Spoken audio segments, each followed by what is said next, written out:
Greetings, goblins, and welcome to Goblin Salvage Rights. My name is Robert. And I'm Erik.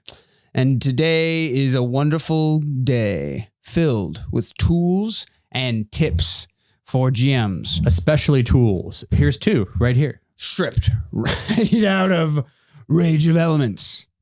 Some might say that we're beating this horse till it's dead. I disagree.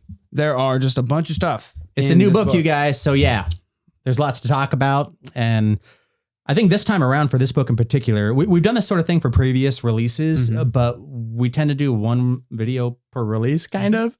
And we've been talking about it. We kind of want to stretch it out a bit. So what do we got, like between 5 and 7 videos for this one book? Exactly. Between the classes and player options and our first thoughts. So hopefully us slowing down and, getting a little broader allows us to in turn get deeper. Exactly. Deep like the plane of water. Yes. But first we have to thank one of our lovely patrons. Yes. Who is a lovely patron we're going to thank today? They've all been thanked. You've all been thanked. All 6 of you. So shit. If you want to get thanked on an episode of Goblin Salvage Rights. There's only one way to do it. How do we do it? As well as you can jump down to the doobly-doo. Patreon links right down there. We've also got a special Discord channel for you to get behind the scenes ideas and stuff like that. I basically give updates on everything I'm working on and when things are rolling out and stuff like that. We also do a specific video for patrons every month. Those are so much fun to do too. Yeah, they're a lot of fun. Last month, Erik interviewed me. This month, I interviewed Erik. He gave some incredible DMing advice. Like the number 3, there's just so much. There's so much in that episode. I've already got a lot of really good feedback from all of our patrons about it. So if you want to get in on that content, jump down to the Patreon. It's only $5. So yeah. So before we jump into today's topic, why don't we talk about what we played? It's funny. Typically we played 1, 2, maybe even 3 sessions before recording these things, but we're starting to develop more content quicker. So as a result, I think I'm the only one who had a game recently. It's true. It's true. So Agents of Edgewatch, where did we leave off? You guys are still in the Temple of Aradin, the catacombs of Aradin, where hundreds of years ago, all the Aradinite faithful were buried. You guys had a massive boss battle involving a kind of a show pony nightmare and a headless horseman that was a 9-year-old boy. That was the game before this one. And right, that was 2 sessions ago. Yeah, exactly. So I wanted to try to keep the stuff that came before and roll it forward. And so you guys started finding out a little bit about the nature of the catacombs. So we had the headless horseman and the boy. Well, you guys stumbled across this weird altar that's in sort of like a jail cell room that you can't quite access. And there's imagery of a headless horseman kind of sort of like in filigree around the bars. And there's also black ooze kind of pouring out the statue as well. And the statue has no head. So all signs point to here. Anyhow, you guys just noped the fuck out of that room. You're like, nope, we don't want to deal with this. We kind of explored everything around it first. Which like that kid was bad enough. We don't want to do this again. For real. So you just skirted it, which is great. That means that entire section that I prepped for, I didn't need to prep for, but that's the way it goes, right? That's the way these cookies crumble. Yeah. It means that now you just don't have to prep for our next game because that's probably where we're Eventually you guys will get back there, yeah. So there's no such thing as over prepping. Anyhow, so... That's what DMs like to tell themselves.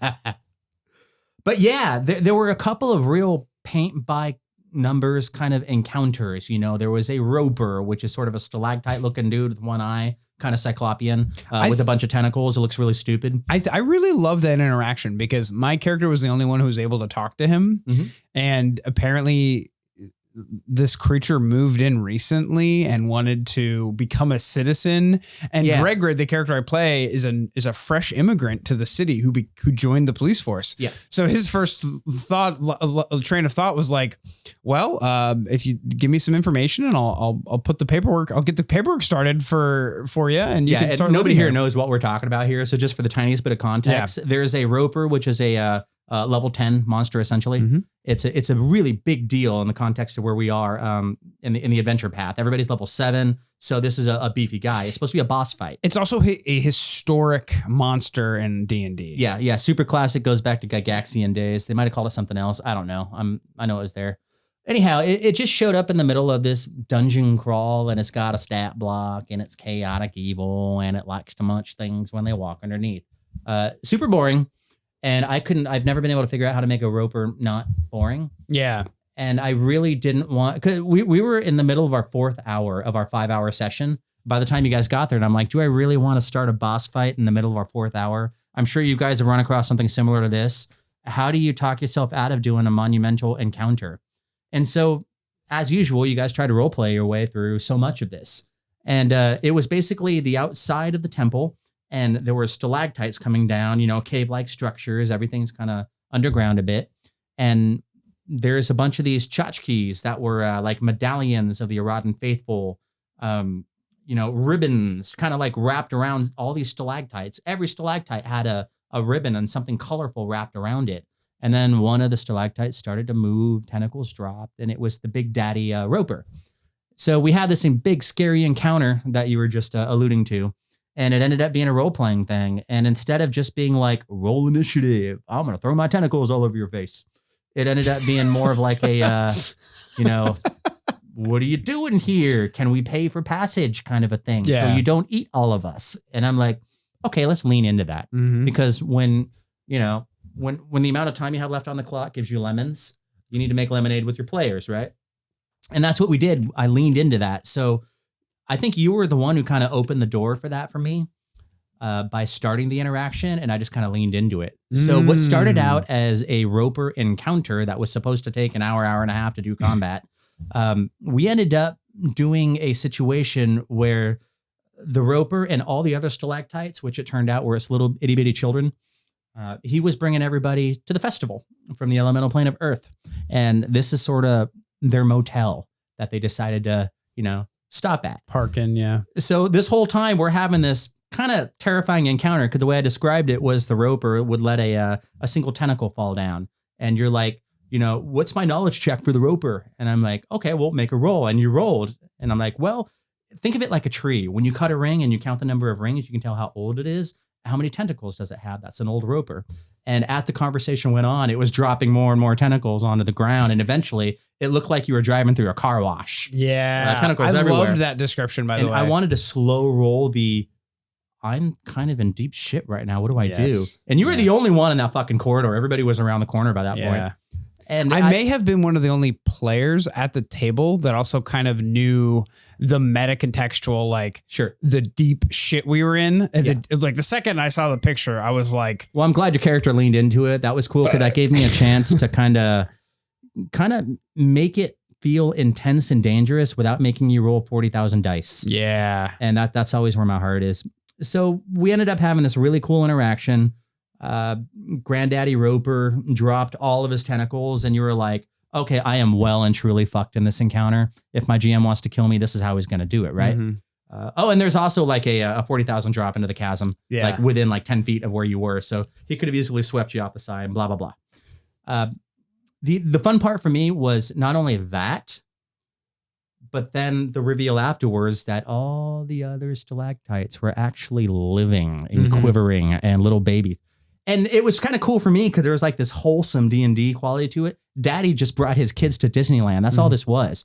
So when you're looking at all like the ribbons and the medallions, that's like giving all of your 8 little kids balloons to go down the street with. And you made Dragrid walk up like a pile of detritus or whatever. Yeah. And it was ripping stalactites out of it, natural stalactites out and like making a stone bridge or ladder.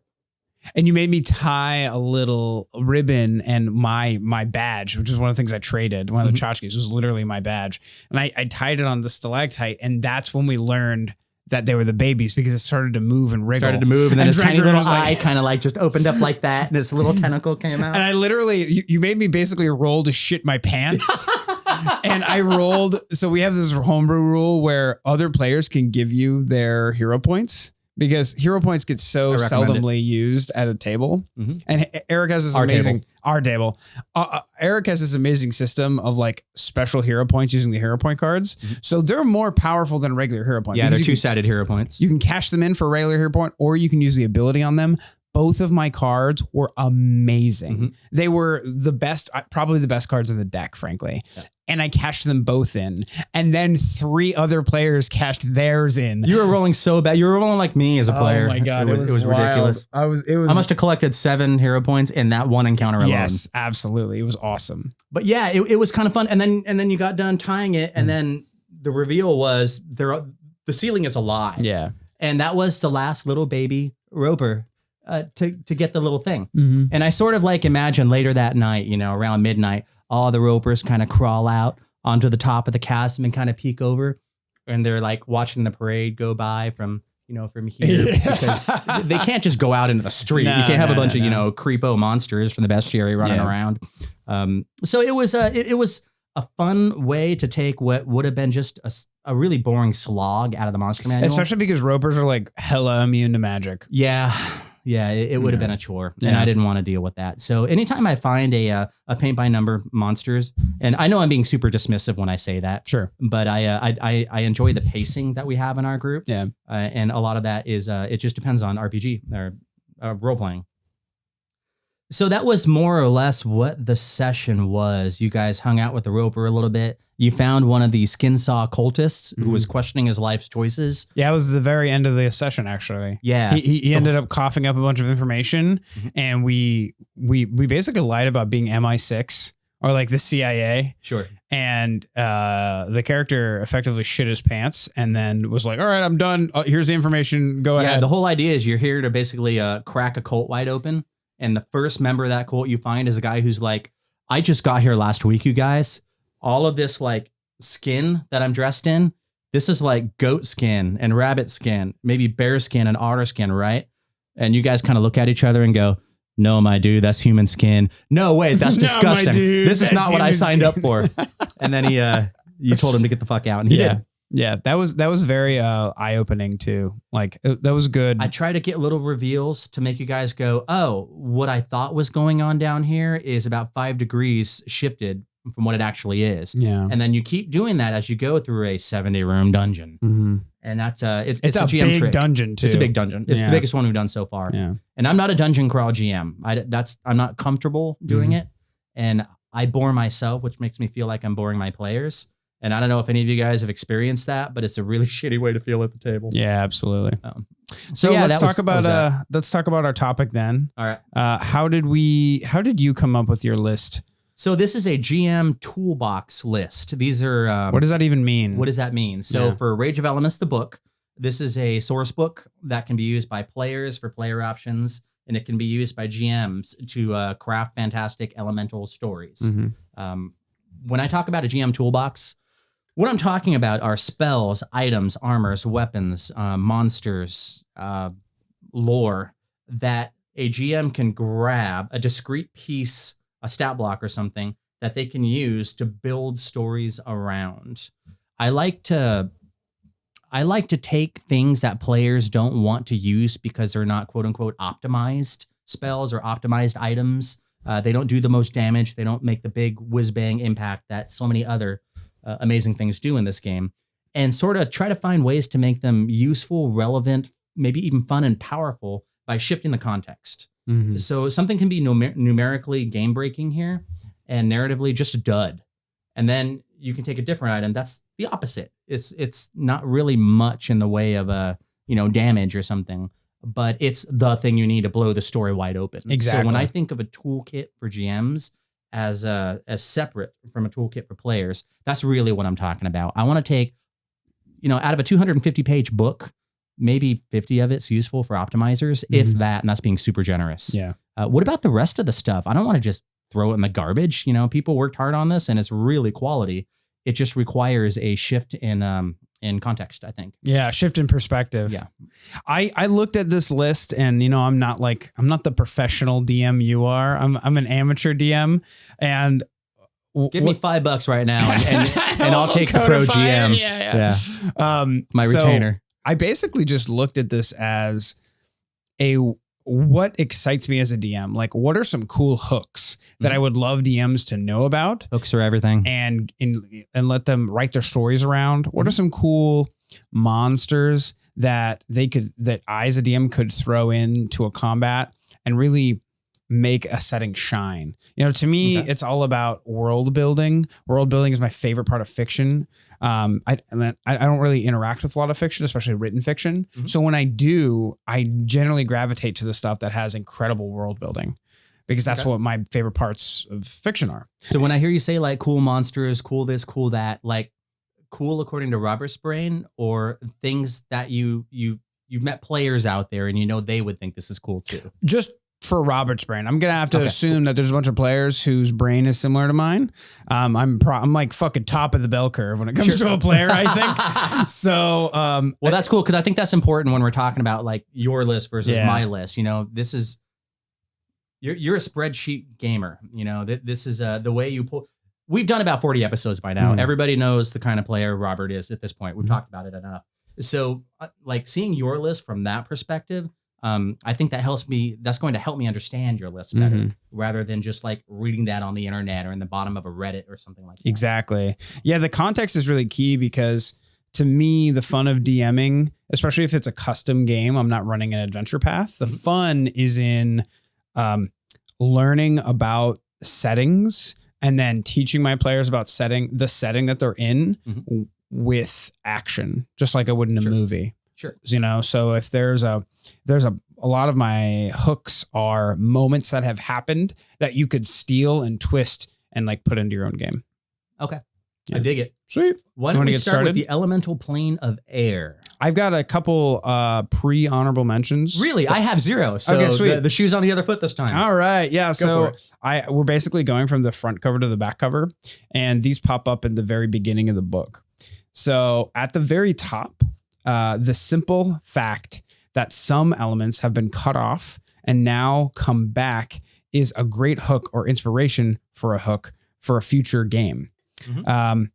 All of a sudden, an element gets cut off from the rest of the universe, and now shit starts going haywire, right? That's basically what happened thousands of years ago, I guess. Eons ago. And now it's getting unfucked and things are springing back, and that's causing a lot of chaos. So what if the 20th level BBEG of your campaign you're planning just decides to imprison a god, does that, and now the players at level 1 begin to deal with the repercussions of that happening? What happens when the plane of elemental fire stops working? Oh, okay.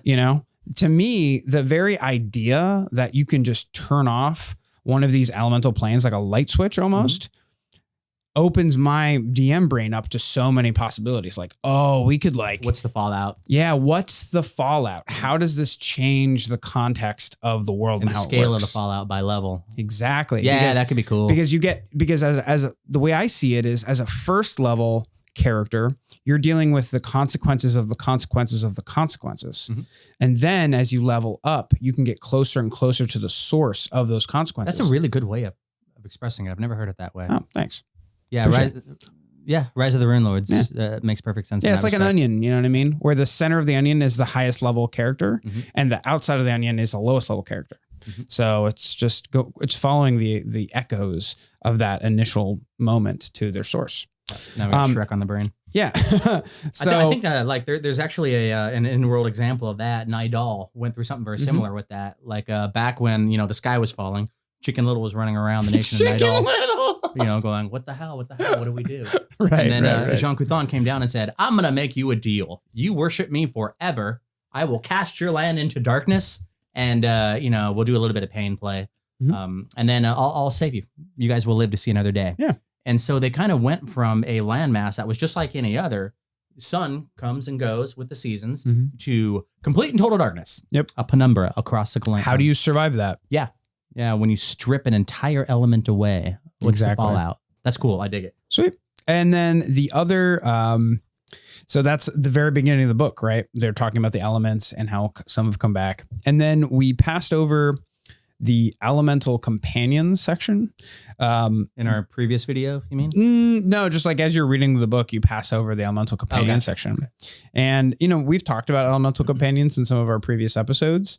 They're literally just like fire cat or, metal elemental as is now your animal companion instead of a a fucking lizard or whatever. That does sound rad, but Fu Manchu, monkey wood. Yeah, exactly. But they're like real beings with intelligences, you know? So if you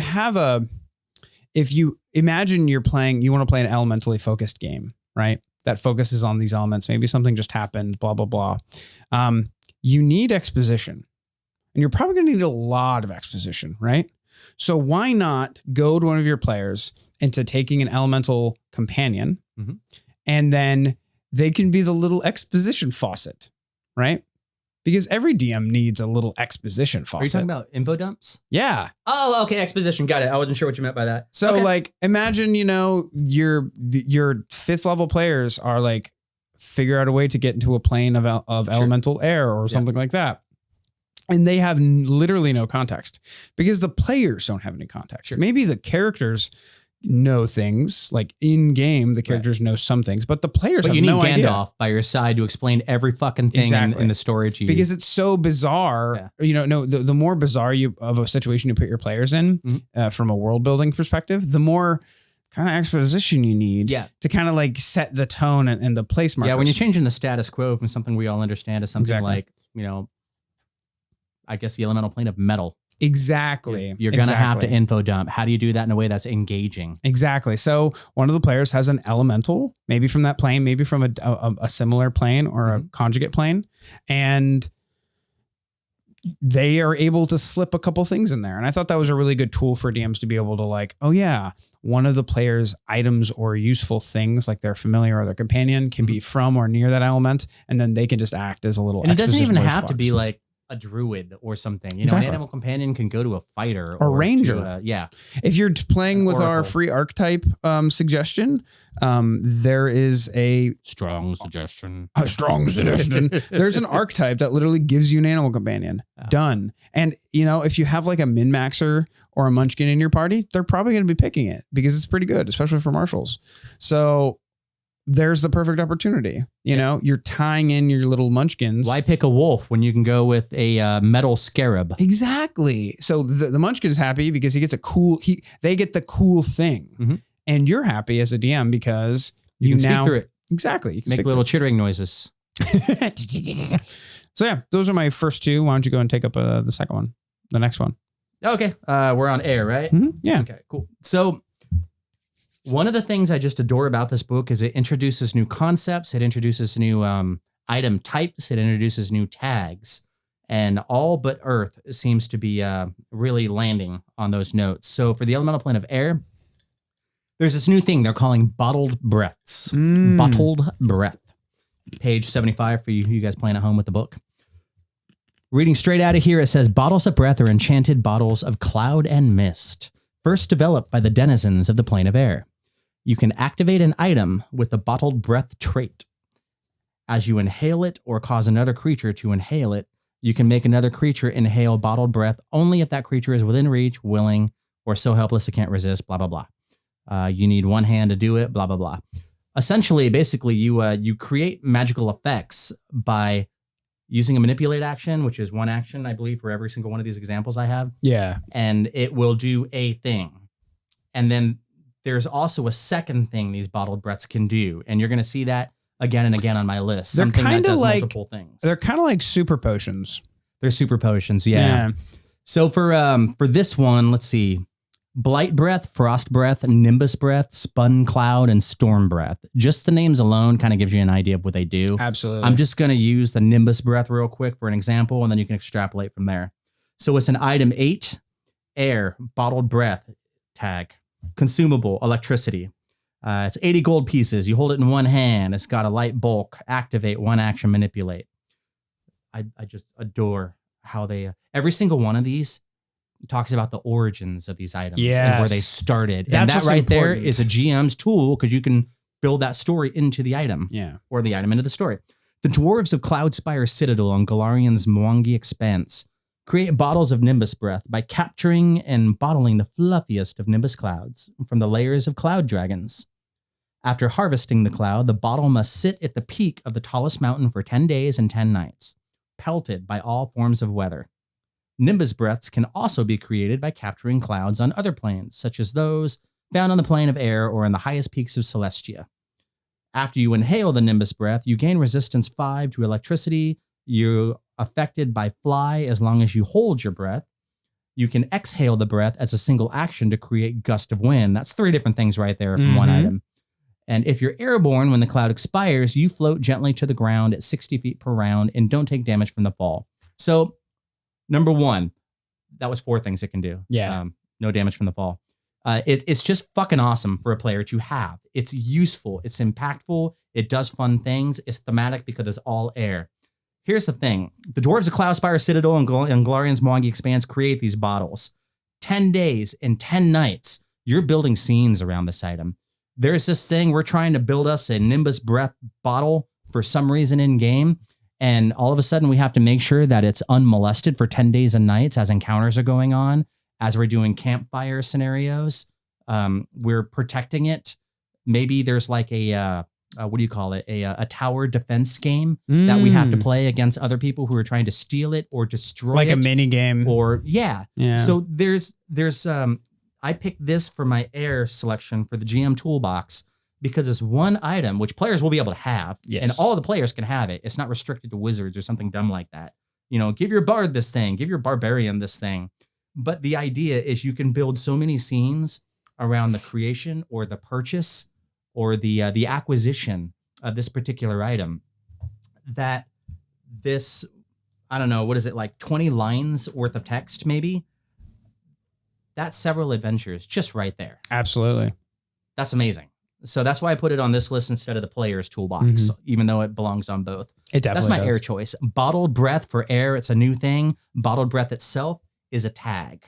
So look for those tags going forward because Remastered is giving us a whole buttload of new tags. And they're supercharging tags in a way that we haven't seen before. I feel like they knew it was a good concept and they flirted with it. They've been refining it book to book. And now they're really ready to be like, okay, here's tags 2.0. Yeah. It's like, been big in the card game community. Yeah. And some board games started picking it up fairly recently. Warhammer 40,000 just introduced a very similar tag-like system where a lot of our abilities are keyworded, and it has significantly helped the way the speed of the game and stuff like that. Yeah. Funny enough, Cloudspire, the board game, is basically that. It's just tag, and everything affects everything else. So I really like that because it creates sort of like a shorthand. Absolutely. Once you get it, the pacing is there. It's built-in pacing. Yeah. And you've heard me say that word enough.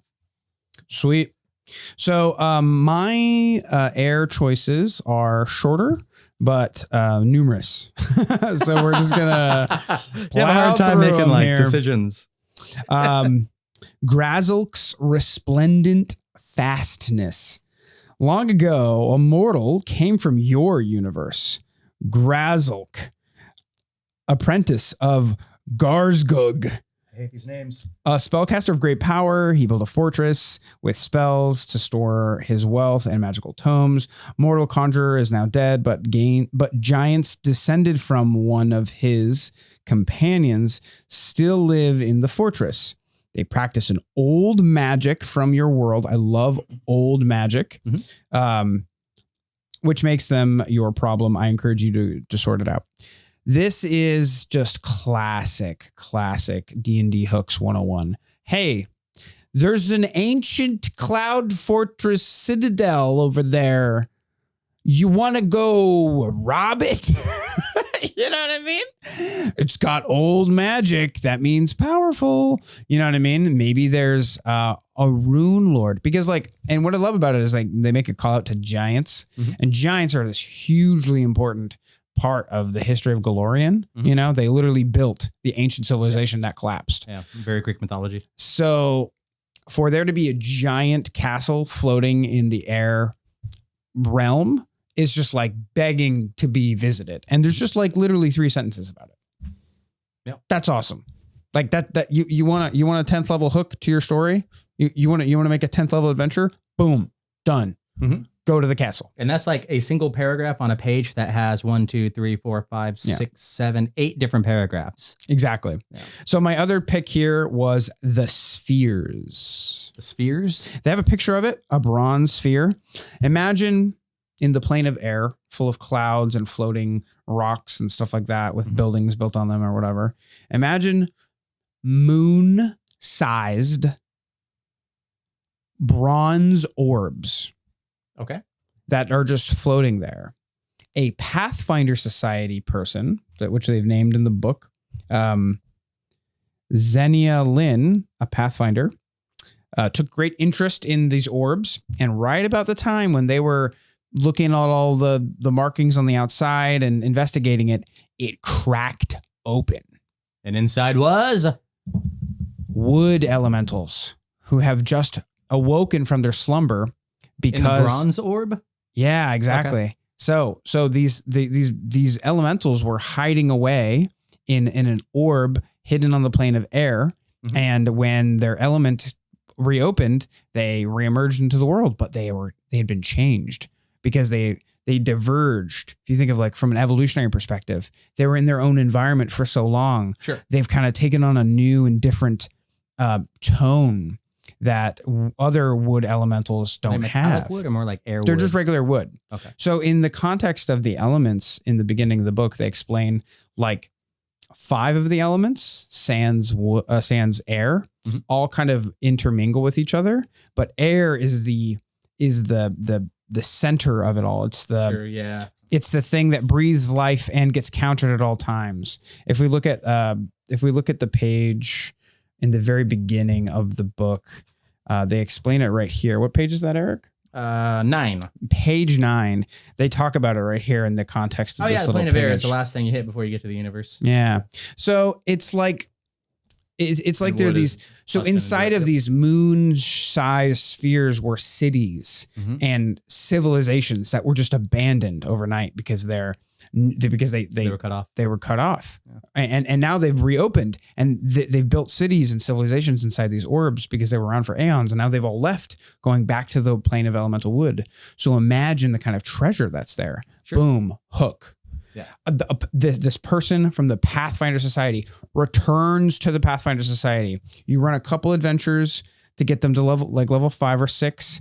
And then when you're returning from a Pathfinder adventure mission, mm-hmm. she returns. Everyone hears about it. It's fan-frickin-tastic. Big news. She charters a new expedition back there, mm-hmm. and the players are part of the expedition. Sure. Done. I like it. They're just great hooks. You know what I mean? That's kind of what I'm here for, these awesome hooks. Yeah. There is no shortage of those in this entire book. Absolutely. All right. You want to skip on to Earth? Yeah, my choice for Earth is rather weak sauce, and I'll admit that right up front. Page 98, we've got some things called fossil fragments. This is one of those things where there's multiple examples of it, mm-hmm. and you can get like greater and weaker versions of the same thing. I think this is their version of the special stuff that every element got, but it's not as cool. So we kind of don't see it as that. Then I grabbed the right one because I struggled with the elemental planet. They really Earth. don't. They didn't give many cool tags either, right? Yeah, no. Fossil fragments. It's earth and magical. Yeah. Held in one hand, bulk light. A fossil fragment is a piece of fossil creature, typically a smaller bone from a larger specimen. As a 2-action, you can activate. The ability is called fossil metamorphosis. Concentrate, manipulate. You activate the fragment by placing it on solid ground, speaking its name, causes the fragment to form the full fossilized skeleton mm-hmm. of a creature. In creature form, the fragment has a minion trait because it's animated fossil instead of a living creature. It has a construct and earth traits, blah, blah, blah, blah, blah, blah, blah. It's the bone. It turns into the full fossilized version of the bone. And I'll just read off the examples they have. Amber mosquito, Brontosaurus phalange, the Deinonychus claw, I don't know that dinosaur, Eurypterid paddle, and the petrified wood uncommon. That's not a dinosaur. Triceratops frill, Tyrannosaur tooth. So these are becomes an awakened tree when activated. Yeah. Which is pretty cool. And I'm going to just read Brontosaurus. Brontosaurus phalange, uncommon, level 18, price 21,000 gup. That's gold pieces. Gup. This massive toe bone becomes a Brontosaurus when activated. It can be called upon no more than 4 times a month. This skeleton remains for 24 hours if used as a beast of burden or for transport. If it attempts to attack or otherwise engage in combat, it reverts to its fragment form after 1d4 rounds. The skeleton is so massive and sturdy that it can serve as the base of a structure from an item or spell effect with the structure trait, provided the structure is no larger than 20 feet in width or height. When the Brontosaurus reverts to its fragment form, the structure reverts with it. So why did I pick this one? Besides the fact that I didn't feel like I had a lot of other options. Dude, freaking dinosaurs, bro. Freaking dinosaurs. But this could be a halfling bone. Totally. It can be, your cat that died when you were 6. There are certain kind of, when my brain goes to bones of creatures, I think necromancy. I think animate dead, raise dead. I think bad, foul magics. There's none of that in here. No, it's a construct. It's a construct, right? So if we take all the negative connotations of dead things that reanimate, I had to choose my words carefully there. It opens my brain up to more possibilities involving things that are no longer alive. Absolutely. And if you're a GM and you want to have a fossilized fragment in here, and your character had a tabby cat when you were 5 years old, and that tabby cat's buried in the backyard of your ancestral estate, and all of a sudden that cat is here again. There are things I can do to link you to parts of your character's past using this dumb thing called fossil fragment. Or you could link them to the past of a setting, right? Past of the setting, yeah. You could pick dinosaurs. because it could be something that's not even a dinosaur. You could just pick a random monster. Sure. And be like, you found this item, and when you activate it, you learn about what the monster was. And that tells you, that informs the setting about like, oh, these creatures used to be here. Now they're not. Yeah. Having a new context for reanimated things that are long dead. When I say new context, I mean not necromancy, right? Not Tarbathon, the Great Lich, not everybody dressed in black with the skull face. I'm just tired of that trope. I love Book of the Dead. We'll love it till the day I die. Haha. But this is allowing me to recontextualize things that I just took for granted in other forms. So fossil fragment, just grab a bone and you can start building stories around it. Grab a bone, you can start connecting other player characters to that item. Grab a bone, you can write stories around it. It's our new catchphrase, grab a bone. Yeah. Another thing I like about this is that it's split up into multiple levels. So it kind of gives you a power rating, like a range of power that you can kind of insert 13, your own. 18, 7, 12, 14, 15, and 17. Yeah. But don't let that dissuade you from doing like a second level version of this. Totally. Again, the cat's a good example of that. Something a little less on the powerful. Absolutely. side. Oh yeah, that's my choice for GMs. Awesome. I got another 2 here. They'll be pretty short and sweet and to the point, I think. The god Ayrzul makes for such a classic antagonist. You mean like the big boy himself? Yeah. Yeah, he's a dick. So imagine a once highly powerful god has now had his ego checked. This forcing him to lash out and come back in a new and interesting way. Maybe to regain his power in the Earth domain, or maybe to gain Earth power somewhere else in another domain. We know that Oprok has a connection to the plane of elemental Earth. You're going for like the highest fruit in the tree with your choices. Thank you. This is fantastic. Thank you. Maybe there's a connection there. Maybe he has infected the people of Oprok, and now he's taking over Oprok, and these hobgoblins are attacking, and they're covered in radioactive gems that make people sick. Maybe they made a deal with him or something like that. Whether or not this guy is even there, I'm presuming it's a he. Their areas of concern are bone, buried secrets, earth, radiation. If you just keep those keywords as your thematic magnetic north, you can build around those. Absolutely. And then here's the reveal at the end when people, who haven't memorized this entire fucking book go, oh man, we just found something involving buried secrets, earth, radiation. Where do you find radiation? There you go. And then somebody at the table is going to be like, I see what you did there. Exactly. And that's a fun moment. Anytime somebody says, I see what you did there. Yeah. So, I mean, like I said in the last video, a paladin of this god would be so cool. A hobgoblin paladin of this god would be even cooler. Right. And then the other thing I chose was a monster. The monster is called a Lithic Locus. Page 107 for the people at home. This is literally a historic remains of a civilization from the past. Oh, this one's cool. I like this one. One of these can easily guard or have a relic embedded within them. So they could be guarding a relic, or they could have the relic in them. Like, and this is your sword in the stone moment. Literally, but the stone is a monster you have to kill. Yeah. How cool is that? How did you miss that, Disney? How did you miss that, Disney? Money on the table. So it could also be an item that the players need to solve a major plot point. You know what I mean? They could be on a fetch quest. They come back with the item, and the item is embedded in this creature. But more importantly, their echo of the past is a great way to actively tell and build that world that we're talking about in monster form, because they are literally pieces, chunks, a conglomerate of the world in a monster form. So, you know, you could have, if let's say it's set in an ancient Greek setting, you know, his arm could be like a broken column, you know, like a Greek column broken in half at given joints. So he's like pounding you with a Greek column. Or, you know, maybe there's an, just any other ancient civilization, take one of their walls. Another thing I loved here, getting to the walls idea, is they have this ability called Echoes of the Past that has 4 different versions to the ability, 4 different things the ability can do. It can dominate a creature that, and it says specifically in the text here, it takes the role of a historic figure or someone in the societal hierarchy from the Locust's civilization. Okay. That's fucking amazing, because now one of the players just starts, you literally hand the player a script, and on their turn, they have to start reading the script and acting on the script and reading these lines from this historic person. That sounds fun. I like that. Or illusionary scene. The scene reenacts a historical event from the Locust civilization. Boom. You literally put on a play for the players. Invoke spirits. The spirits are drawn from the Locust's memories of people from their civilization. So spirits start floating around, telling you stories about the civilization and hurting you maybe. And then it casts Wall of Stone.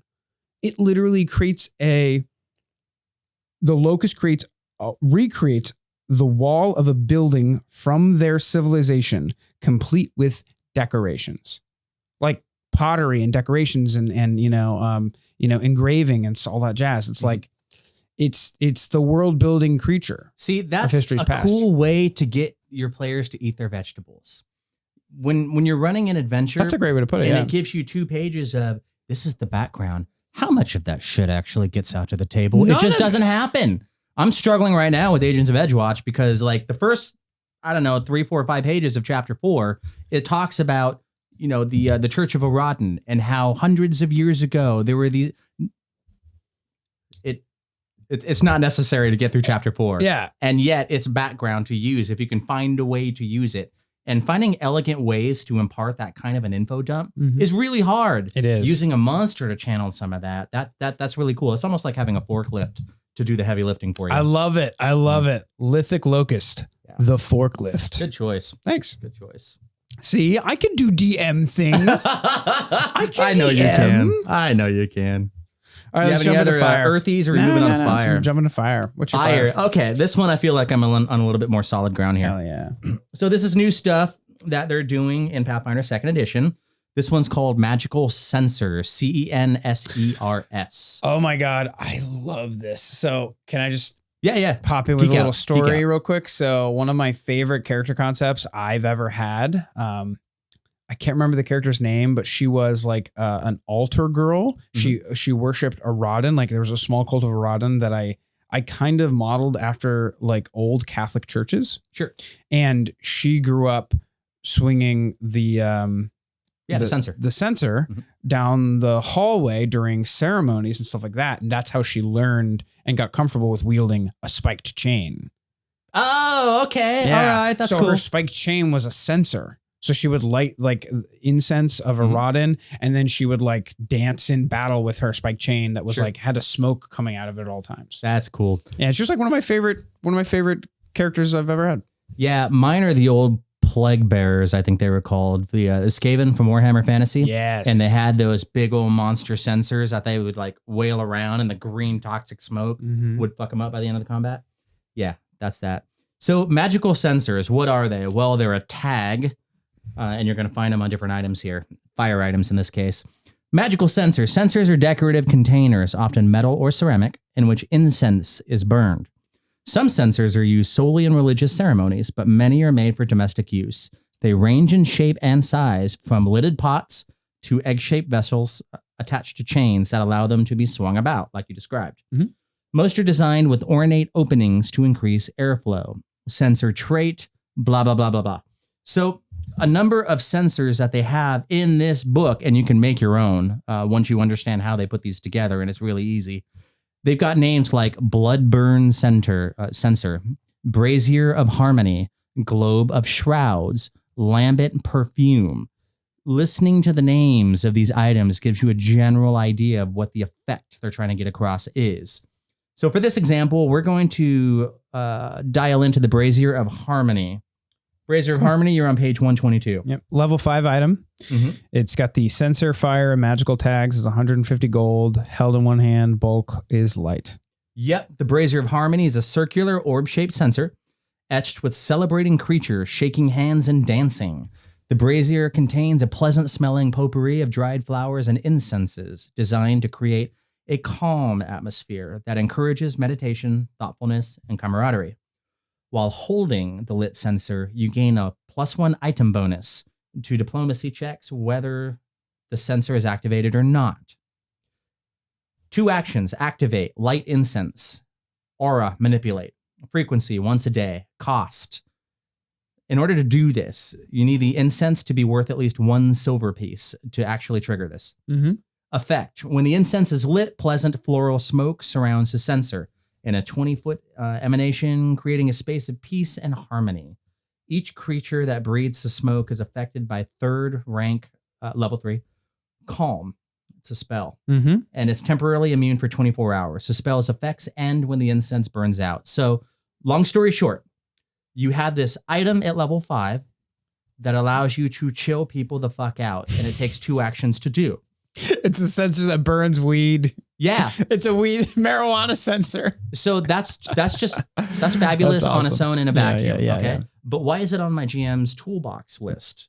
Well, you need the materials to burn. It's a silver piece each. So you have to kind of keep reloading it, getting fresh batteries in your flashlight over time each time you use it. You can build scenarios around that. There's the censer itself. Where did it come from? It's a magic censer. These things aren't exactly common. You can't pick them up at the local Quickie Mart. So who makes these things? Where do you get them? Can you craft your own? Wait, can I get a censer that does different kinds of effects? What if I want to creep people out, like Scarecrow from Batman? Can I get a censer that does that? Absolutely. Does it have to be level 5?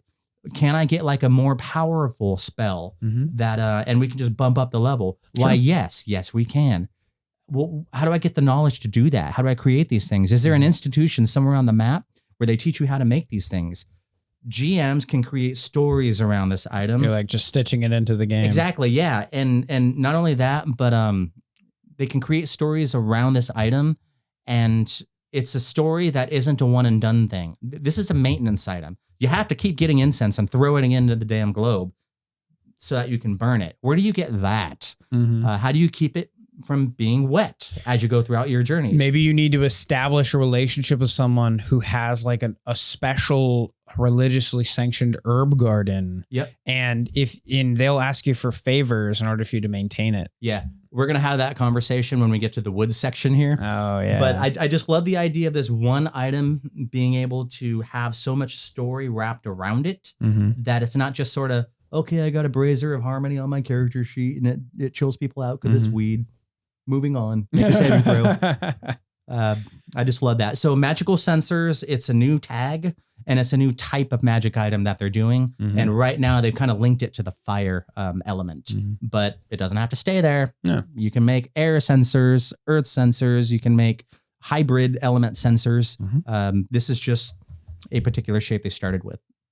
So that's my fire choice. Sweet. I got another location for you. It's called the Enburn Recess. And within the Enburn Recess are freaking magma dragons. So this is a location somewhere in the inner planes? This is a location on the plane of fire. On the plane of fire. Cool. Yeah. So it's basically page 112. literally a place where magma dragons hang out. That's where they live, on the plane of fire. Magma dragons are cool. That's pretty much the whole reason I chose it. Magma dragons are dicks. They're dicks. They're really greedy. Apparently, they like eat and hoard gems. You know what I mean? And there's a council of them. So like, if there's a council, they're all dicks too. If there's a council of anyone, that means that there's people they preside over. Sure. You have to be a council of something, which means there's a significant population of magma dragons. Right. Here. Where are they? What do they want? Are they in your water heater? Are they dipping into another elemental plane of existence to take their gems from? Maybe the earth plane, earth and fire. That makes sense. Maybe to me. there's some bad blood there. You know, maybe you're traveling the planes and people in a city in the earth plane are tired and fed up paying a pittance or like paying taxes to these magma dragons. Right. And they don't care because they're also of the elemental plane of dicks. Exactly. So like, I have a character whose child was stolen by a magma dragon and I'm still salty about it. So it's pretty awesome. Yeah. So yeah, like they're jerks. I dig that. That reminds me of Council of Worms from the second edition D&D games, where it was like, yay, we've got dragons for years and years. But now there's like a council of dragons who have a vested interest in how their land is presided over. And so this sounds like a similar version of that. Exactly. And they're probably not nice. I think magma dragons probably in the old days used to be chaotic evil, I'm guessing. These probably are too. It also kind of, I picked this one because it kind of like shines a light on how they're beginning to redesign dragons with remastered. Yeah. We haven't really seen the final form yet, but we've seen some really cool pictures from Wayne Reynolds. Sure. So that gives me a lot of hope. Yeah. Yep. And then my other choice was the god of fire, the quote unquote good god of fire. This character was imprisoned.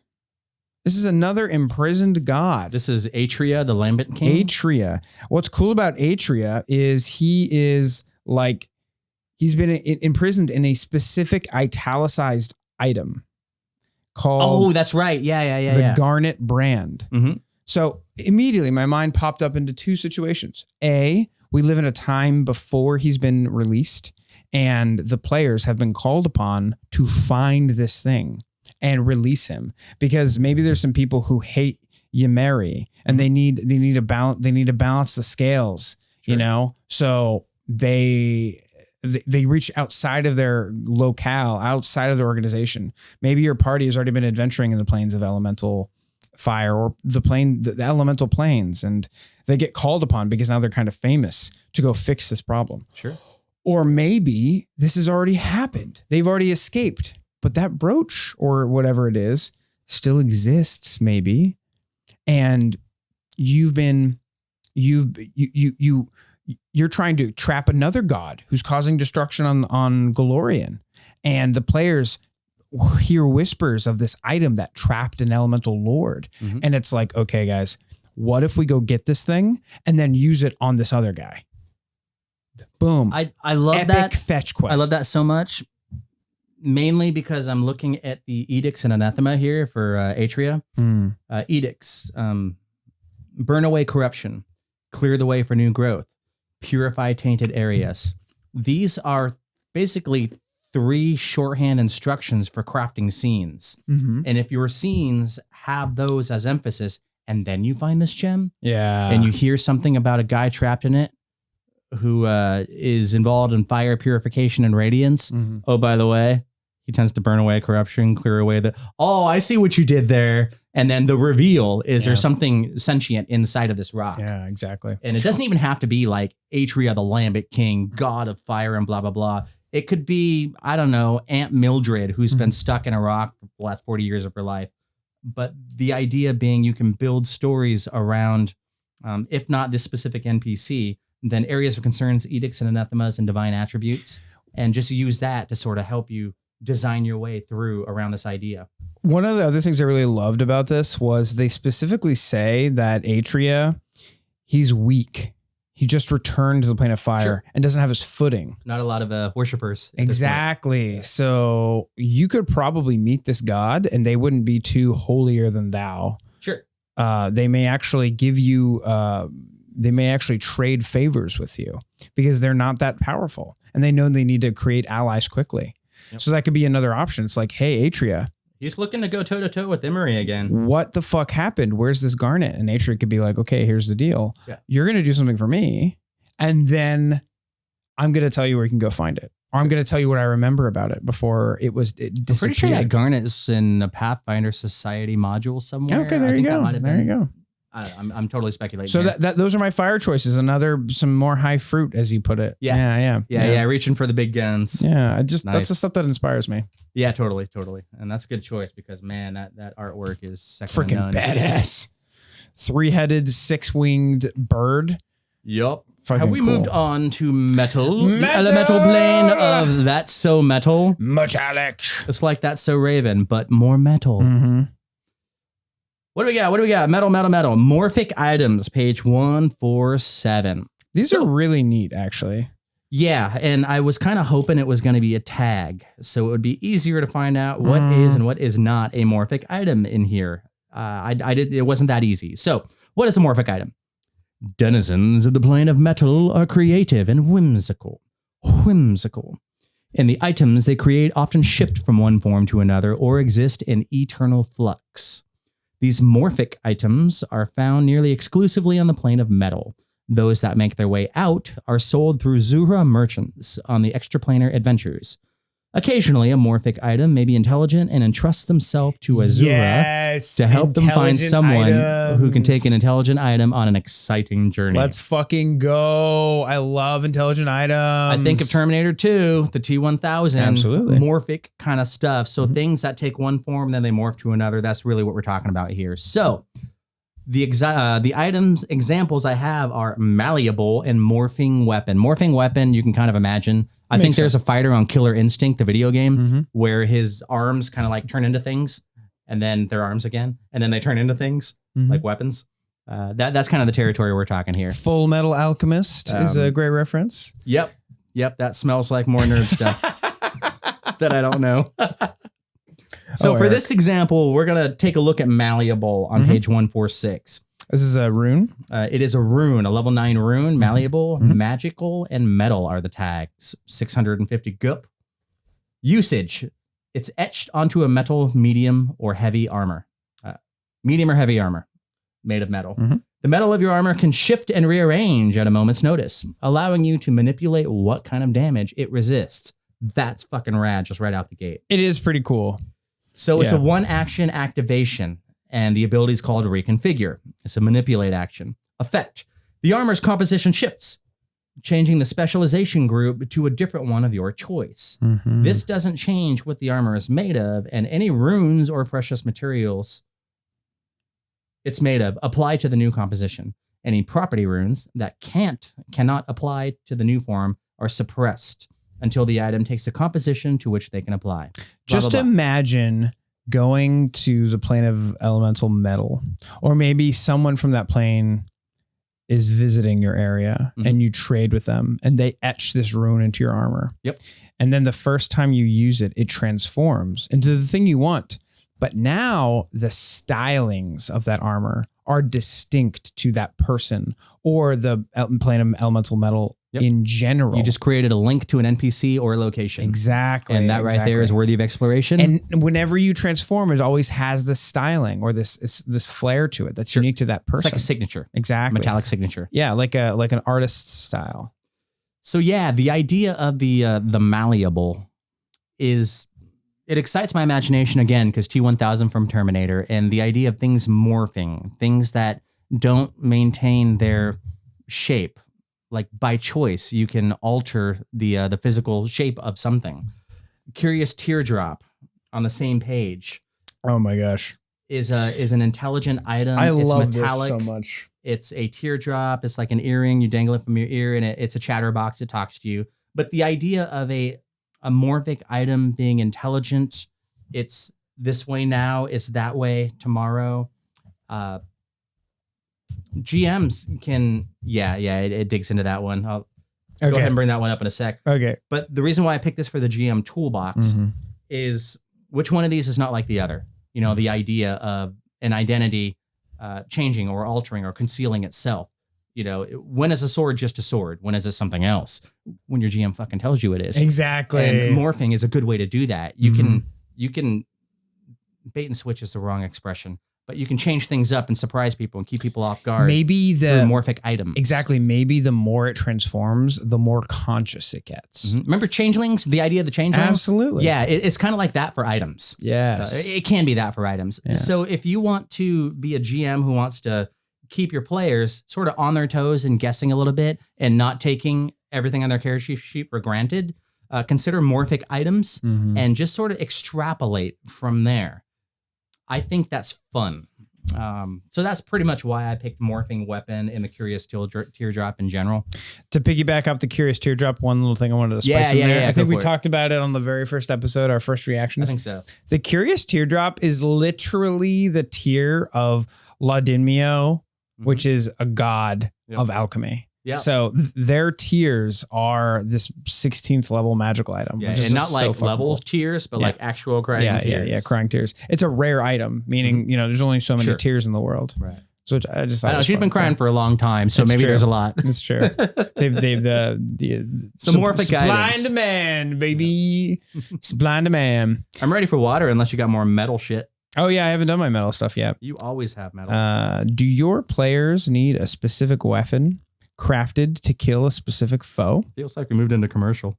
Well, this might just be the city for them to find that smith. Or maybe it's an alchemical potion they need to find. You can find it all right here in Argyris. Come one, come all. So Argyris is the jewel of this is jewel city of the plane of elemental metal.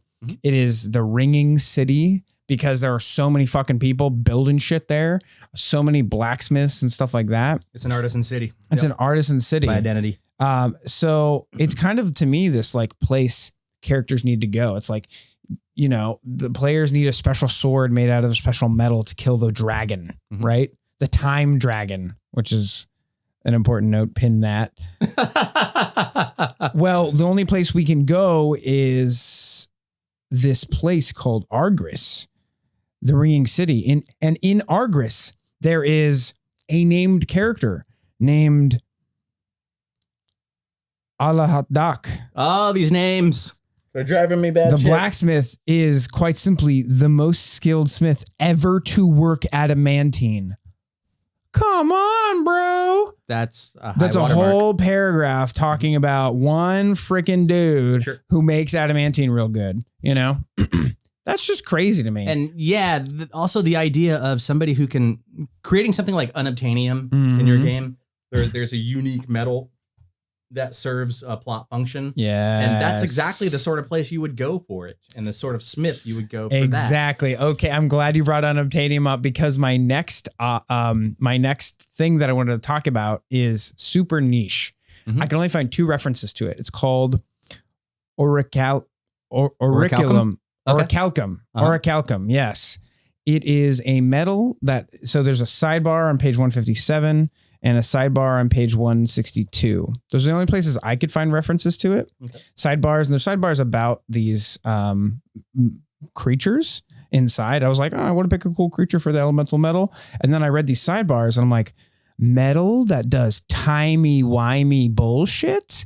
I love me some timey-wimey bullshit. And this immediately began reminding me of the last game I played, where the players kind of blew up a magical ziggurat inside of Geb, and a bunch of timey-wimey stuff was going on. And I'm like, it was bullshit. And there were metal bars. Remember metal bars in the vault that were unobstructed by time. And this guy had been building this vault very specifically. Maybe he was using this orichalcum, this unobtainium, to build it. You know what I mean? And the only place you can get it is in the plane of elemental metal. So maybe there's a fucking time dragon.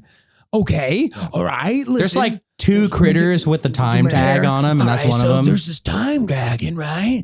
And you need to go get orichalcum, and then you need to get enough orichalcum so the smith Aldahak can make your time sword to kill the time dragon. Like, it's the most epic shit in the world, dude. Yeah. It's a fetch quest on timey-wimey steroids. Yep. Fucking love it, bro. And when you bring it up, if your players are like me and they read every book, they may not even have heard of Orichalcum because it's in 2 fucking sidebars. So it's the hipster niche shit that I like get off on. Yeah, I think that's I think it's Greek or something. Orichalcum's no idea. A word from way back. But yeah, so those are my metal picks. Hipster bullshit metal and a city that's fucking cool. Dude, that building needs to be shit. a genre of music, like hipster bullshit metal. Oh yeah, what would that sound like? Isn't that just like math rock? I don't know. Yeah.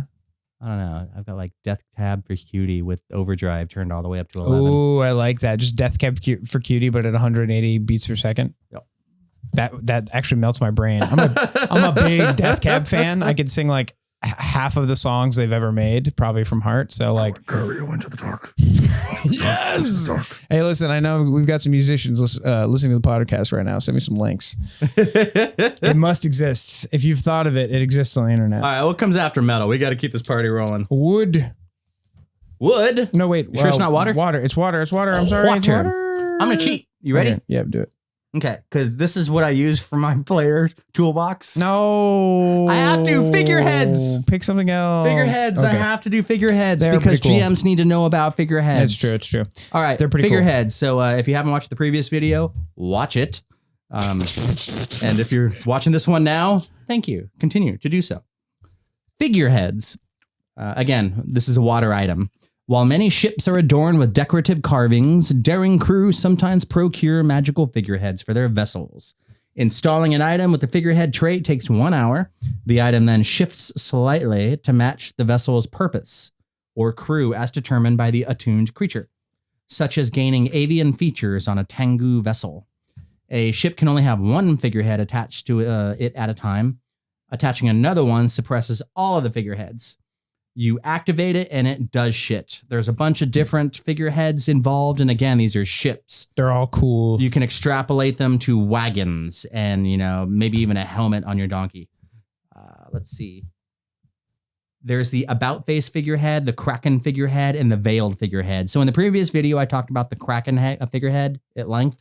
We're going to move on to the veiled figurehead. So there's the change. There you go. Veiled figurehead. Item 7+, figurehead, magical, water, usage, attached to a ship's bow. This figurehead is carved in the shape of a humanoid, but it has no facial features whatsoever. You can activate it using 1 minute worth of an activation. Concentrate, illusion, visual, frequency, once a day, effect. You change the appearance of the ship in minor but noticeable ways. Its general size and shape cannot be changed, but you can alter surface details to your liking. Flags and sails can be recolored. Oh my God. Given new markings. And this the is overall literally a hat of disguise for your ship. for your fucking ship. Oh my God. This is Pirates, amazing. pay attention. And the overall Pay attention. and the overall material of the ship can appear a different color or quality, wherein surface damage, like small holes, tears, and burns, can be masked to make the vessel look unblemished, or you can create such damage and wear. Reverse it. The figurehead itself shifts to fit the change and gains a face to match the rest of the ship. The illusion lasts for 6 hours or until you dismiss the effect.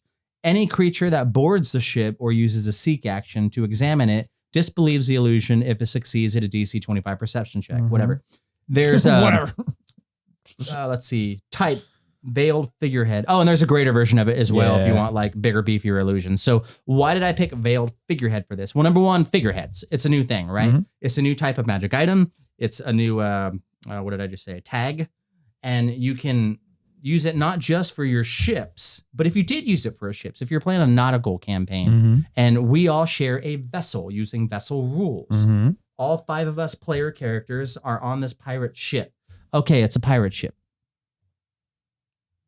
What else? Well, it has cannons. I know. It's a fucking pirate ship. What else? Right. How many different kinds of pirate ships have you seen in your however many years of gaming? One. You have all seen one pirate ship. It's true. Yeah. Sometimes they fly. Okay, that's 1.5 different kinds of pirate ships. Sometimes they just submerge and go under the sea. Yeah. Some of us have seen Harry Potter. Yeah. Okay, that's 1.75 different kinds of pirate ships we've seen in all the years we've been doing the Johnny Depp movies. Johnny Depp movies, right. Yeah. So, and that's the Kraken figurehead. So by taking this veiled figurehead and attaching it to a ship, you can create a different kind of nautical experience for your players. Something stealthier, something trixier. something maybe we are a crew of undead from the Book of the Dead. And we have this to make it look like we're not until it's too late. And then we spring on the enemy or we move into port. Or Skull we do the reverse. shackles, but you're all undead. Yeah. That sounds awesome. And you had this figurehead to kind of like, just like we're holding our cards. Okay, we dip it, we show it. When the moment is right. That creates new exciting space to be in another pirate ship. Yeah. So having different kinds of figureheads to achieve different kind of effects, you can, as a GM, decide what kind of story am I playing. They give your players a strategy. Yeah. Yeah. Is this a romantic adventure kind of D&D game, Pathfinder game? Is this a gothic horror kind of Pathfinder game? Do I want a ship that's going to create an aura of dread as I Gothic pass through? horror pirates. Oh, hell yeah. That sounds awesome. Yeah. And just as a GM, you can use the figurehead to help your players lean into the kind of stories you're trying to tell. Yeah. And they kind of have to because the figurehead has prescribed abilities. You're literally giving players the are going to ship use the abilities. a magical item. Yeah. You know what I mean? Yeah. So I love that. And I love the idea of taking like, your pony that got hit too many times on the head. Yeah. And he's a little weird going down the road and he's pulling his wagon cart to the side. And, you could slip a little figurehead on the pony's head. And then you can create whatever the effect is for that wagon. It just seems like figureheads are a really good way of taking things that we're just kind of bored of or samey, and then giving you a chance to do a... they kind of meld into the background and now you can pull them forward and kind of really give them personality. And then alter the experience. Yeah. So I think that's pretty cool. Like having a ship that can like float, not even fly, but just like float above the water. That just by itself will change some of the tactical terrain of your grid-based combat. Yeah, absolutely. So you got a tsunami hitting you, just go whoop like a fucking skateboarder. Exactly. So figureheads on page 177. It's a water item thing, a new thing they introduce. I'm super stoked to see what kind of new figureheads they do in APs going forward that are nautical based because I want to see it. Absolutely. So my pick for water. Give it up. All right, guys. So you're going to learn a little something about me. Robert is, Erik already knows this. I love coffee. Coffee is one of my favorite things in the world. I literally moved to Portland to experience coffee culture. It's one of the main reasons I moved across the country. Instead of like Costa Rica? Yeah. No, because like... Well, I'm rather glad you did. Portland is the home of third wave coffee in America.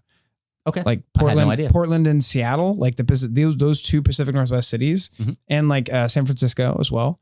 They're like the bastions of third wave coffee. And being a little boy from Florida. Third wave coffee. Yeah. Never heard that before. Yeah, that'll be its own podcast. I wake up every morning.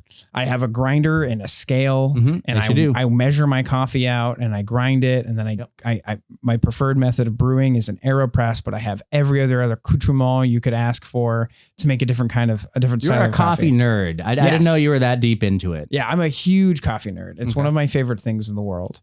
And the fact that there is a magical coffee maker God damn is the coolest fucking shit they've ever published, I've ever read. I just remembered what it is you're talking about. It is and a magical coffee maker. That is cool. Yeah. It has 6 fucking paragraphs. Yes, it does. Okay, maybe it's got 3, but go for it. So this is Faidan's Dala. Okay.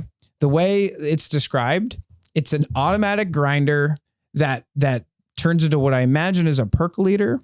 And then there is a Middle Eastern kind of style of coffee dispenser with it has basically a reservoir on top and then it has little spouts and all the little spouts go to different cup holders. And then you turn your spout and then it pours out all of the coffee into the little spout cup holder areas. So I imagine a long and thin, beautiful piece of glass and metal together that grind coffee and brew it all in one thing, kind of like a siphon. I don't know if people at home, Google a siphon, you'll see what I'm talking about. Coffee siphon. It's beautiful and it reminds you of a chemistry set. Sure. And then at the bottom, there's very mad scientist, elegant mad scientist, like a mad scientist. What I imagine is the Victorian era style, kind of beautiful but science combined, that kind of thing. At the bottom there's a reservoir, and then when you turn the valve, coffee comes out and pours into these 6 cups or whatever it is. The magical item, it's a 14th level magical item. Yep. It literally just gives you a 6th level or lower potion like every day, and you can change it to whatever you want. Costs 4,250 GP. It's got 1 bulk. If I ever have a 14th level character, they're going to buy one, and I'm going to have it because I have to have this in a game. I'm just noticing you call this thing, what did you call it? Fadehan's Dala? Yeah. All right. That's the name of a type of water genie in Pathfinder 2nd edition. So this thing is literally linked to a creature type. It's their Dala in the setting. Yeah, exactly. So right now you're tying an item to a character, to an elemental plane, and a monster within that elemental plane. That's four pieces of connection right there. Let me read the intro text. Sure. Noble Fadan Shuyuks. Serve coffee brewed in, Serve coffee brewed in ornate dalas, such as this one, to welcome guests in their courts. Mm-hmm.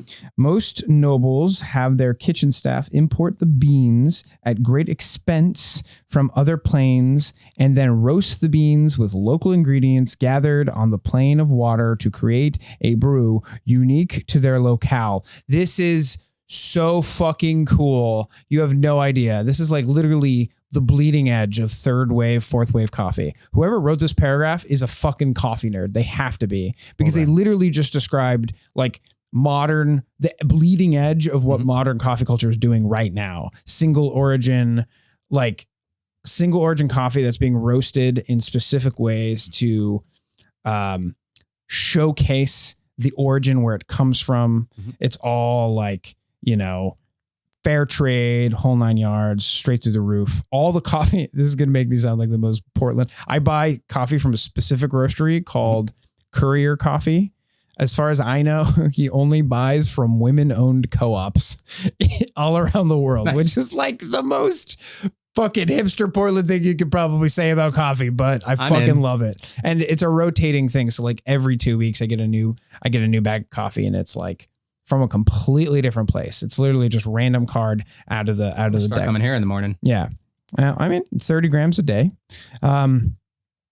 So yeah, it's basically this, they go on in the next paragraph, activating the brew. What's cool about that is it's literally just like 2 paragraphs of them telling you how to make coffee, which is hilarious. Like it has an activation text and stuff like that, but you would never use this in combat. Like what? Or maybe you do, maybe you're having a conversation with, one of these water genies, and then an opponent breaks into the thing or whatever, and you have to use one of the actions to drink the potion that was just created from it and then enter the foray. You gotta buy time for somebody to make the coffee. It's like a haste potion. You know what I mean? Coffee as a haste potion. That's so cool. Yeah. The other thing is that second activation ability is hospitality based. Exactly. So again, GMs using this, you can build a hospitality social scene where the danger isn't from somebody with a knife.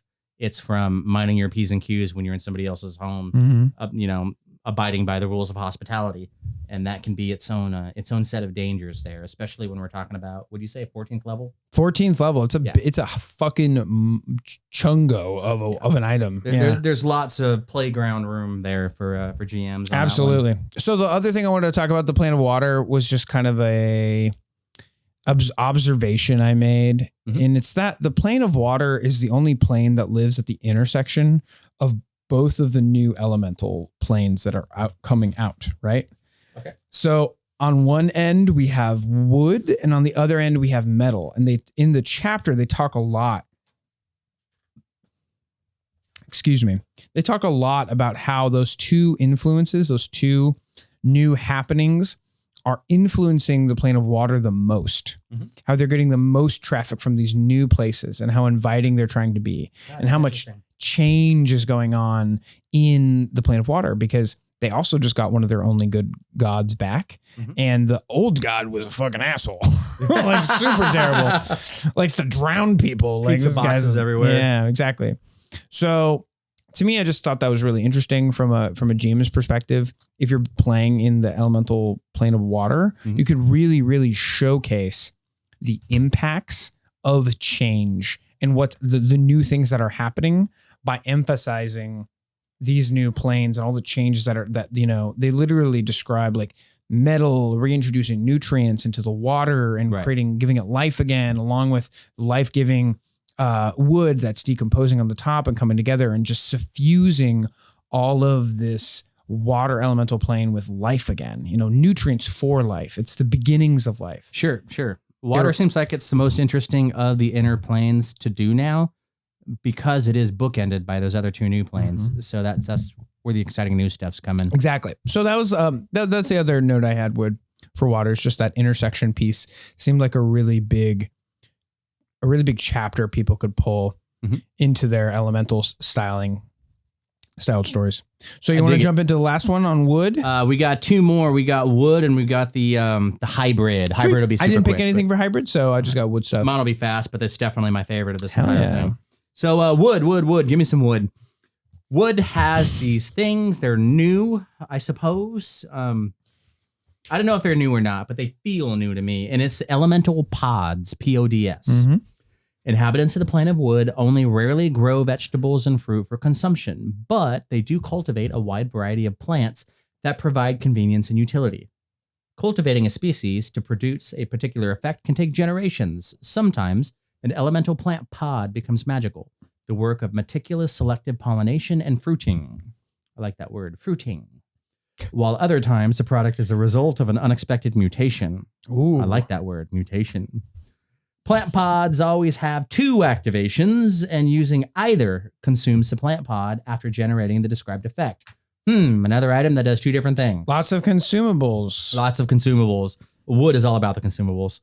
Typically, these activations include an immediate option where they can be utilized in 1 to 3 actions, and a planted option that requires them to be planted in the ground, usually as a 10-minute activity. So it's kind of like a combat thing and a ritual thing.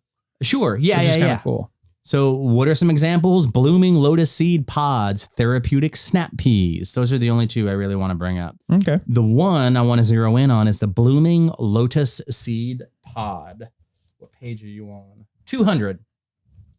So what is this guy? It's an item, level 7. It's uncommon, consumable, magical, plant, wood. 68 gold pieces, held in one hand, light bulk. The seeds of this lotus seed pod scatter with incredible ease and accuracy, quickly growing into temporary plants. As one action, you can activate it. Floating pads, manipulate. The effect is you scatter these blooming lotus seed pod seeds across a non-damaging liquid surface within 40 feet of you, 40, where they form into 5 lotus pads and each float in place in a separate square within range for a minute. Each lotus pad has a 10-foot radius and can support 1 large creature, 2 medium creatures, and 4 small creatures. You can also activate this as a blooming flower. You plant it for 10 minutes. When you do so, you plant it in the ground and a giant lotus flower blooms in that square. Over the next 8 hours, creatures who sleep for at least 6 hours within 30 feet of the lotus flower gain the benefits of long-term rest as though they spent an entire day and night resting. And all creatures within the affected area are immune to the effects of the nightmare spell. That's such an interesting effect. It's so specific that you build around it. Exactly. So there are 2 things all of these elemental pods can do. As a GM, you build around one, you build around the other. Oh, there's a nightmare spell? Who casts nightmare spells? Oh, we have a night hag.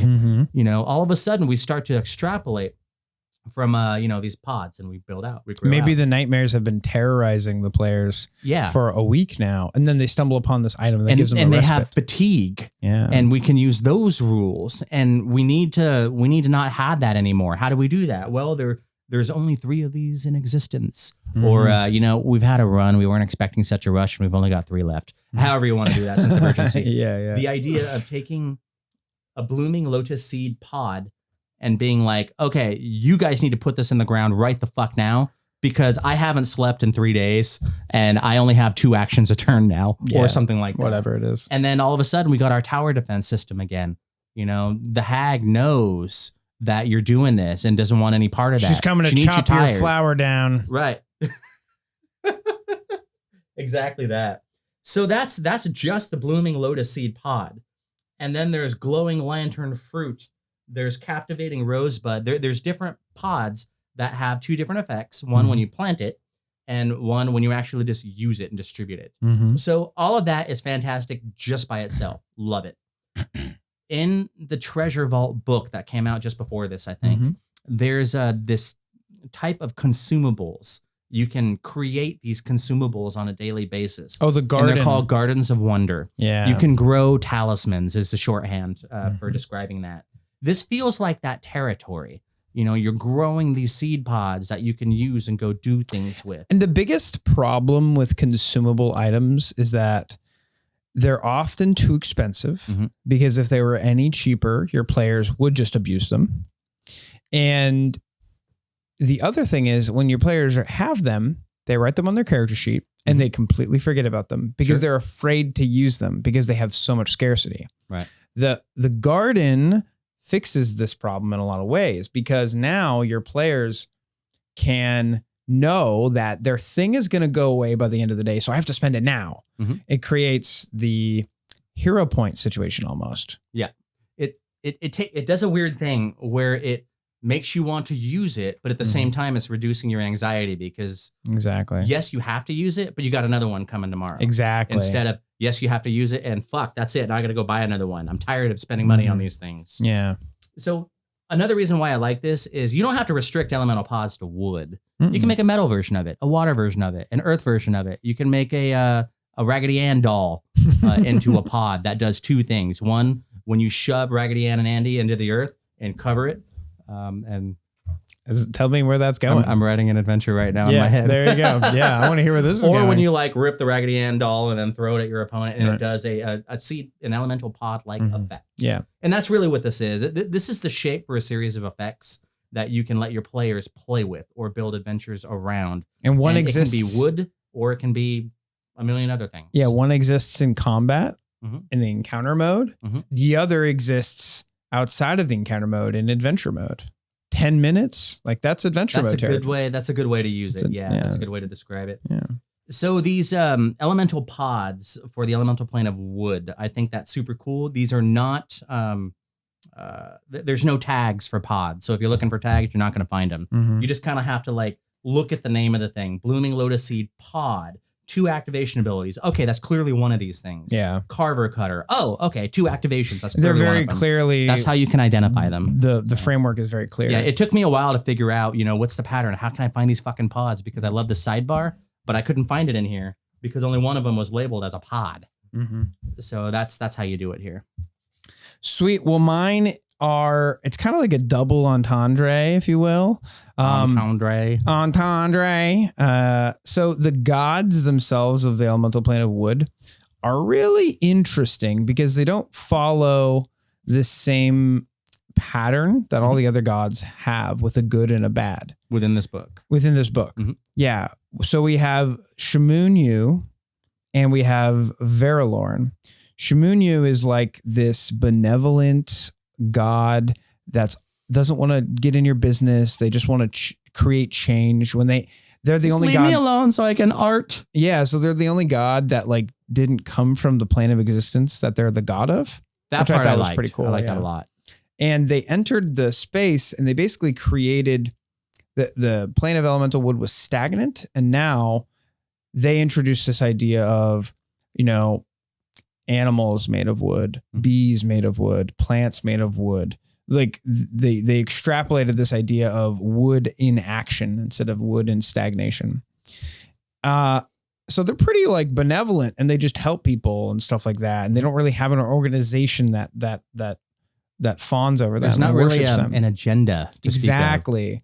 And then there's Verilorn, who's like literally this old man gardener who's kind of grumpy because they've been sequestered in the elemental plane of wood for so long. They're eons. Like, that's a long time. Their joints are achy. Like they're literally like there's literally a line in there describing how they're like, I'm too old for this. You know what I mean? Yeah, it's very Danny Glover. Yeah.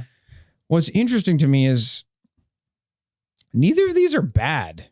Like neither of them have Like a very evil. obvious evil connotation to them. Sure. At least Elemental Metal had kind of a good, but is sad and creation-y. Mhm. The other one is like, I destroy things, but it's kind of like an Metaphysical inevitable force. Yeah, it's like an not moral. inevitable death. So we kind of have a positive and a negative there. Sure. There's a yin and a yang. It makes me Here- wonder if before they were sequestered, if there was an evil version of both of those. Right. And But then here where the there's fuck did not. they go? And that made me ask the question, what if there was? Yeah.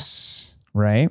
So then I kept reading and I got into the monster section and I found the Kizidar, the wood genies.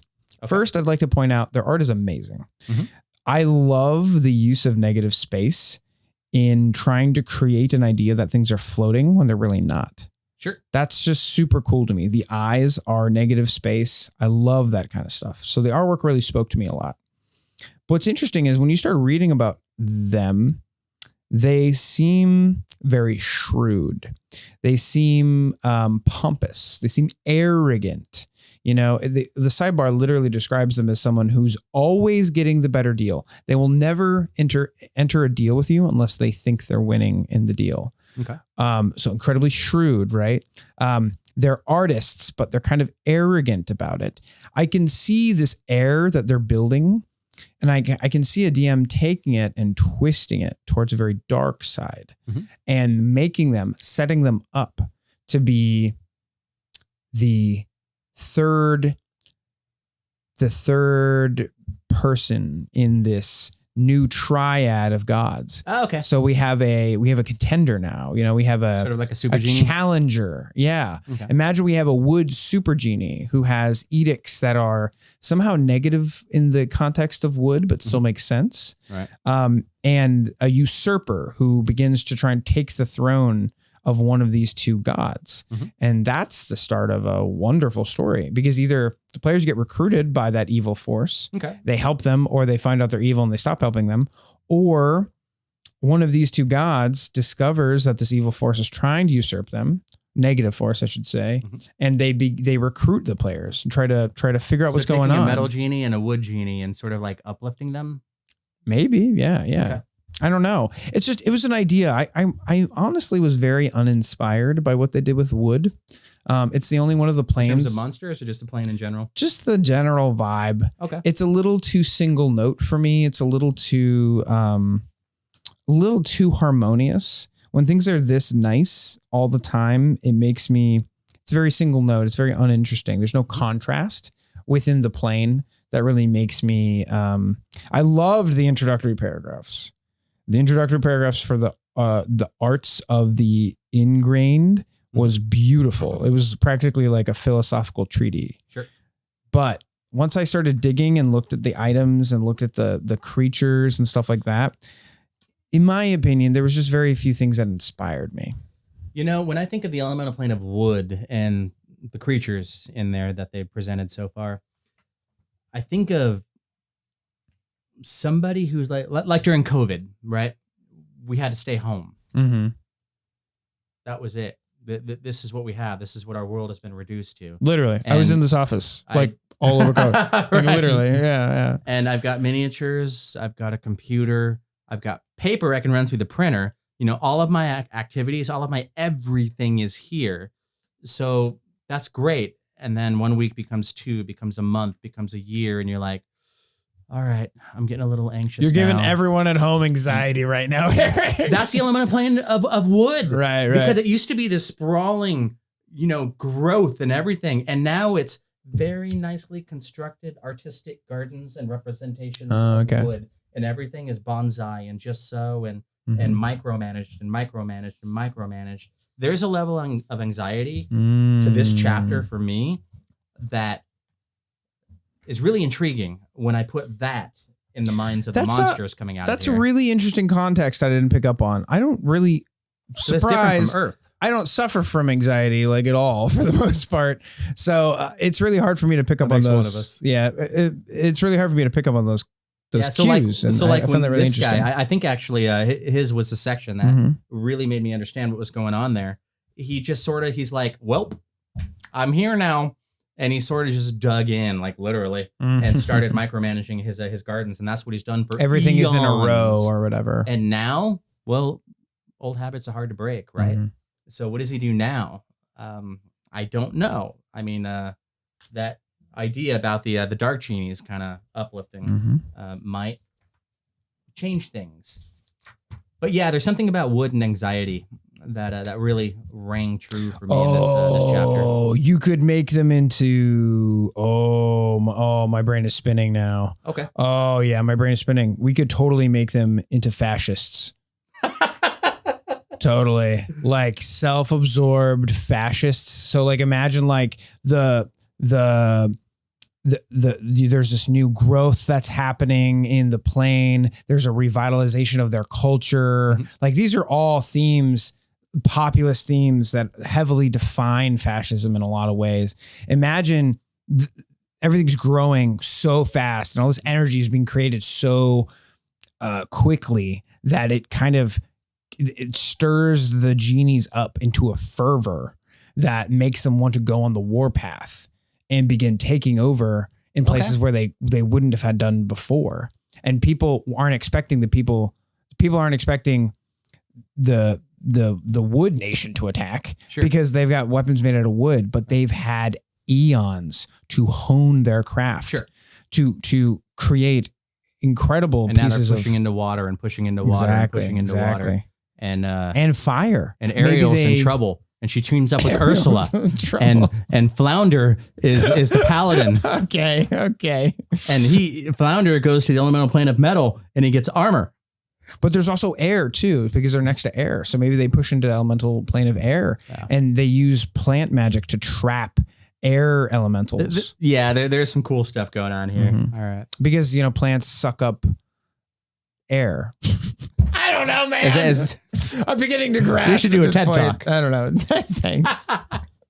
I'm ready for hybrid elements unless you got some let's get to hybrid and call it because we're almost at 2 hours. So they only get longer, these videos. I just keep going. I apologize. No, we're doing great. Okay. Hybrid elements. One more time with hybrid elements. Okay. Hybrid elements. This is where I live. This is where I breathe. This is where I eat. I love it when things commingle. Fire, earth, make magma. That kind of shit's interesting to me. So in the hybrid section, there are hybrid elemental rituals. One in particular here on page 223. Elemental servitor. Ritual 5. Okay, number 1 is a ritual. We've been playing this game for how long? 2 years? 3 years? 3 years. 3 years. How many rituals have we seen? Not a lot. 0. Not a lot. 0. What's 1 minus 1? 0. 0 rituals have made their way into our game. I don't know if we're just a weird outlier and we just don't appreciate them, but I dig them. So if you don't know what a ritual is in this context, it's something that typically takes more than one person to cast it. And that second, third, fourth, fifth, sixth person, however many more you have, your secondary casters, they don't have to be wizards. Each one of these rituals is different. It'll give you the requirements. Also, rituals take time. And they take time. They take time, right? They're it's not something you typically do in combat thing. Yeah. Right. Unless, again, we're doing tower defense, but that's a lot of time. That's its own thing. Yeah. So in this case, let's see. It takes a day to cast. Cost, rare items and offerings worth a total value of 2 gold pieces times the spell rank or level times the target's level. See text for more details. Yay. Secondary casters, 2. You need 1 person to cast it and 2 secondaries. Primary check, Arcana or Nature, expert level. Secondary checks, Diplomacy.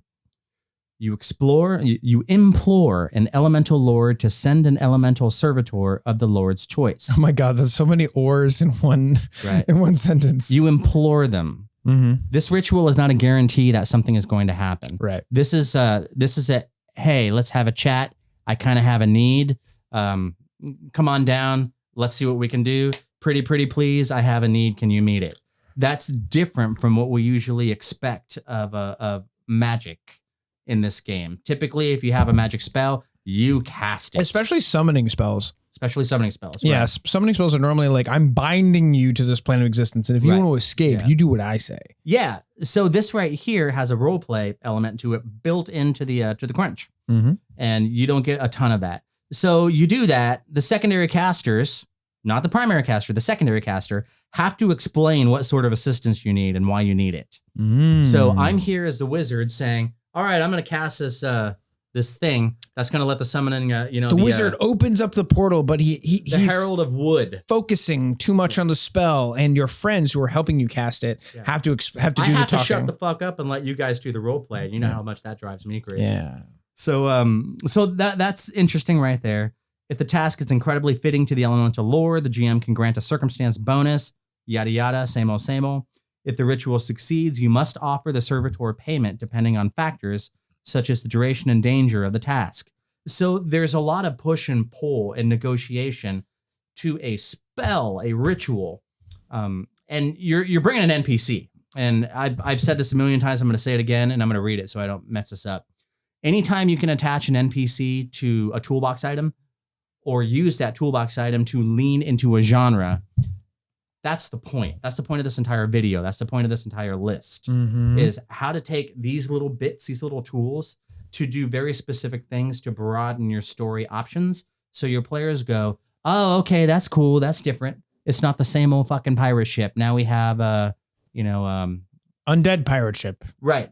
That sort of thing. Yeah. So this right Rat's here pirate ship is a ritual that requires many players at the table to participate in order to summon an NPC who's speaking to you on behalf of another NPC. And there's some haggling. It's not guaranteed. It's not fixed. It's not solved. It's an attempt to solve a problem. It's not, I can solve the problem by the fact that it's on my character sheet.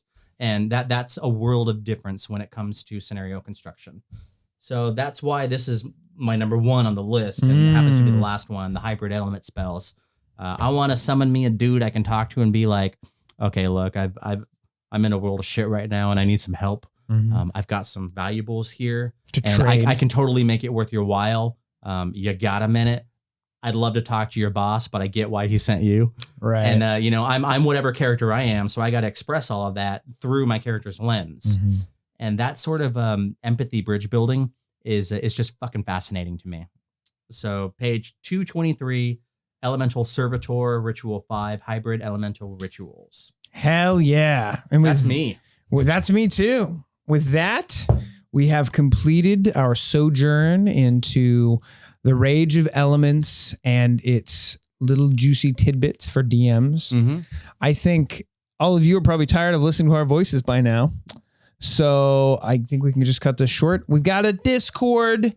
Come and check us out. Come hang out with us. If you think these ideas are cool, we got so many more ideas on the Discord. They may not be as high quality as the ones we've heard today, but they're pretty rad. And our Discord is super chill. Everybody is crazy respectful on that thing. Thank you guys for helping to cultivate that. We got a nice little community. Yeah, I've got people talking to me saying like, yeah, your Discord's pretty cool. And I'm like, how would you know you're not in it? And he's like, I'm actually in it. I just don't say anything. And I'm like, oh, well, that's really good for me to hear. But also say something, please. Please say it's okay to lurk. You're free to lurk. Yeah, lurking's fine. But participate too if you can. Yeah, we love participation. We post a lot of stuff and ask questions all the time of our players. Just get stuff stirring up. And So we're talking a lot about the remaster coming up too. Oh, Juicy stuff. Juicy stuff. So with that, we bid you adieu. Adieu. And as always, goblins, keep it weird. Keep it weird.